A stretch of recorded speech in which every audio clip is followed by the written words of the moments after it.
Hi అండి. కేవలం 17 ఏళ్ల వయసు, ఎదురుగా బ్రిటిష్ పోలీసుల తుపాకులు, అయినా వెనుకడుగు వేయని ఈ భారత వీరనారి ఎవరో మీకు తెలుసా? ఈమె కనక్లతా బారువా. అస్సాంకు చెందిన ఈమెను బీర్పాలా అని పిలుస్తారు.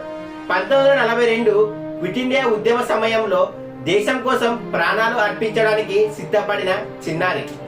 స్థానిక పోలీస్ స్టేషన్ మీద భారత జాతీయ జెండాను ఎగరవేయాలని కనక్లత ఒక మహిళా బృందానికి నాయకత్వం వహించారు. మీరు కదిలితే కాల్చి చంపేస్తాం అని పోలీసులు హెచ్చరించిన ఆమె ఆగలేదు. పోలీసులు జరిపిన కాల్పుల్లో ఆమె బుల్లెట్లకు బలయ్యారు. కానీ కింద పడిపోతూ ఉన్నా కూడా జాతీయ జెండాను నేలకు తాకకుండా మరో యోధుడి చేతికి అందించారు. అతి చిన్న వయసులో ప్రాణాలు అర్పించిన వారిలో ఈమె ఒకరు. ఈ వీరనారి త్యాగానికి గుర్తుగా కమెంట్స్ లో ఒక జై హింద్ చెప్పండి. ఇలాంటి మరిన్ని వీడియోల కోసం మన ఛానల్ ను సబ్స్క్రైబ్ చేసుకోండి. Thanks for watching.